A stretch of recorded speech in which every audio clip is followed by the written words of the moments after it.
했잖아요. 어쨌든 간에 기본적으로 어쨌든 의사 사이를 보면서 집안에 친정에서 지원을 되게 많이 해줬었잖아요. 그리고 결국에 그 재산 형성 과정에서도 우리는 어쨌든 아내 입장이었으니까 아내가 거의 다 기여를 했다. 이런 식으로 되게 많이 적었었잖아.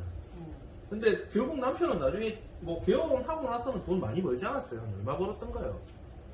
그때 한 2천만 원 벌었나? 한 달에 한 2천 정도씩은 벌어줬잖아. 그래. 세전 2천인가 수억 2천인가 그 정도 벌었을 거예요. 그리고 그 정도 벌어줬고 걔네들 어차피 결국 신혼집하고 살고 있는 집에 대한 원리금 다 남편이 냈잖아요. 그렇지 않았나? 됐는데 뭐 이제 그 친정에서도 여자 친정에서도 원조를 많이 받았습니다. 아, 좀 지원을 좀 많이 받았던가? 아, 몇백만 원씩 지원을 받았고 예. 일단 그 다음에 그 사람들이 이제 엄청 이제 비싼 아파트를 사긴 했는데 그 아파트가 사실 처음 살 때부터 몇십억이었던 게 아니라 공자 돈은 몇 억이, 그러니까 뭐 2억인가 2억 5천인가 그랬다는 거. 그래, 결국에는 근데 나중에 재산 분할할 때는 그 아파트 가치를 다 인정을 받잖아요. 인정받았죠.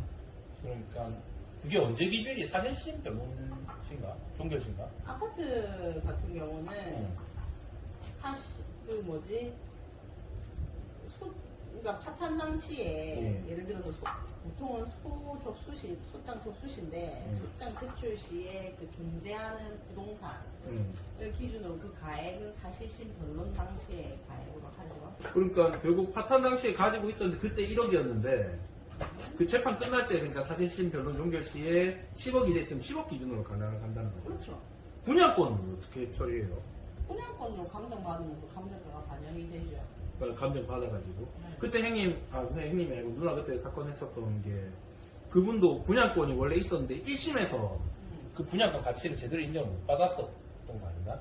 맞나? 분양권의 그 분양 대금이라 해야 될까? 그것만 인정받았는데 프리미엄을 분양권에 대한 프리미엄을 감정해서 이제 인정받은 거죠. 아, 그때 그래갖고 1심에서 그 분양권 가치가 너무 낮게 잡혀가지고 분양권 그냥 가액만 인정됐었고 2심에서 계약금 넣은 것만 그거 딴 데서 이상하게 해가지고 홍보를 누나가 좀 바꿔줬잖아. 감정해서 이제 몇 억을 더 받았죠. 실제로 감정을 아예 받아주던가요? 감정 받아줘요. 감정을 받아줘요. 그러면 분양권 프리미엄이 거기 이제 그러니까 반영이 이제 되는 거네? 분양권 프리미엄은 재산분할 대상이 되죠. 재산분할 대상이 되고 그 다음에 그게 변동시 기준으로 되고 그렇죠. 변동시인데 이제 변동시 판단이 안 되니까 감정시 기준으로 하는 거죠. 아, 그래요? 아, 맞네. 그 감정할 때 변동시를 모르니까, 모르니까. 감정하면 그 감정가 기준으로 가는 거죠. 감정가 기준으로 가는 거고 지금 감정하면 또 가격 많이 떨어져 있을 거 아니에요? 더 올랐을 수도 있죠. 왜냐면 이제 거의 그때 당시 아직 완전 뭐 준공이 안 났는데 지금 준공이 났으면 이제 원래 입주 직전에 이제 또 프리미엄이 또 오르고 하니까. 그러니까 타이밍도 좀 많이 그렇다는 거죠. 그렇게 되고 사실은 나는 뭐 그때 얘기했었던 그 이혼 사건도 좀 고민을 했었는데 결론적으로는 누나는 어떻게 생각해요? 부동산을 주고 돈 받아오는 게 맞아요? 아니면은 내가 돈 주고 부동산 받는 게 맞아요?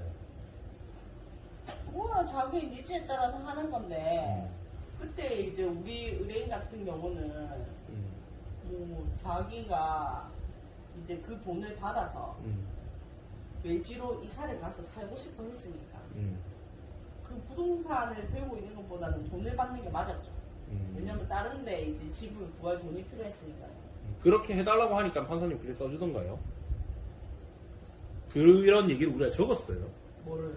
서면에 현출을 시켰어요. 돈을 달라고요? 네, 돈을 달라고. 적었죠. 아, 그렇게 현출을 시켰구나. 근데 나는 그 사실은 어쨌든 부동산 주고 돈 받아오는 게 제일 유리하다 생각하는 게 그 부동산을 지어야겠다 가지고 자기가 소유해야겠다 생각하는 사람들은 장래에 이제 돈이 오를지도 모른다는 그런 기대감을 가지고 있어서 많이 하는 것 같은데 나는 그때도 그분한테 얘기했었던 게 이거 양도세 같은 거 고려하면 세금 같은 거 고려하면 그냥 돈 받고 가는 게 훨씬 낫다. 나는 그런 생각을 했었던 거예요. 뭐 그럴 수 있죠. 그런 고려도 있지 않았을까 싶어요. 왜냐하면은 어쨌든 간에 매도를 하려면 매도에 따른 비용도 내야 되고 뭐 여러 가지 이제 복잡한 게 생기는데 어쨌든 캐시를 바로 받을 수 있는 거는 좀 장점이 아닌가 뭐 하는 생각이 들었던 것 같아요. 그 누나 솔직히 조금 돈 많이 번다는 남편들하고 소통할 때 감정이입하는 게 없습니까? 돈 많이 버는 남편들과 소송할 때 감정이입을 한다기보다는 약간 이제 뭔가 이제 자기가 이제 뭔가 학력이 높다고 예를 들어서 학력이 높아서 이제 예를 들어서 뭐 그렇게 한다거나 아니면 돈을 많이 번다고 예를 들어서 자기 와이프한테 뭔가 이제 그런 그러니까 학력이나 돈을 권력으로 해가지고 어떤 이제 행동을 하거나 행위를 했을 때 그 와이프들은 어떻게 보면 좀 받아들이는데 어쩌면 자기들이 이제 뭔가 그거에 대해서 홀린다? 약간 이제 자기들도 이제 내가 이걸 남편보다 못하니까 받아칠 수가 없잖아요. 아 그래 맞아요. 내 남편은 알지만 나는 어느 정도 받아칠 수 있거든. 거기에 대해서. 네. 그렇기 때문에 제가 이제 거기에 대해서 그 남편분의 모순점을 객관적으로 지적해 줄 수 있다. 있는 것 같은 부분이 있는 거죠. 내가 만약 주관적으로 거기에 몰입돼가지고 아 진짜 훌륭하신 분인데 저렇게 얘기하신다 이렇게 하면 이제 내가 뭐 반박할 말이 생각이 안 나겠지만 그러고 보면 우리는 그 이혼 상대들이 뭐 전문직도 좀 있고 뭐 교수도 좀 있고 사회적으로 지위 있는 사람들 좀 많았던 것 같습니다. 네. 지금 돌아서 보면은 그런 분들이 있죠. 그런 분들이 좀 있는 것 같고 그런 분들 커버가 저희 사무실에서 잘 되죠, 그죠? 그런 분들은 누나한테 보내면 좀 재미가 좀 있더라. 뭐 그런 생각이 좀 듭니다. 여기까지 할까요?